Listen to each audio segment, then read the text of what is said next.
Welcome back to the second part of today's reading lesson.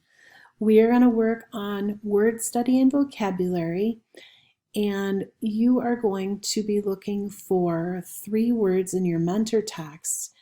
All the ones that we've read so far: the chipmunk, the opossum, butterflies, Shenandoah butterflies.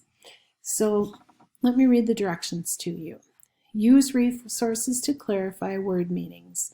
You can use print or online dictionaries or a thesaurus to find meanings of unfamiliar words.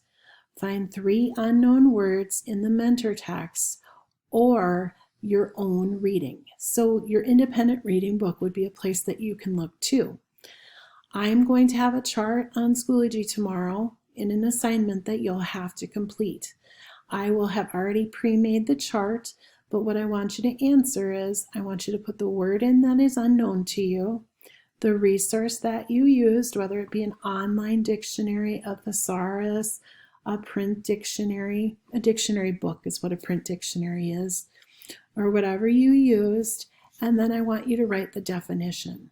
Okay, I've also linked on our Schoology page in reading an online dictionary and thesaurus. You'll see the picture. That's all you have to do is click on the picture.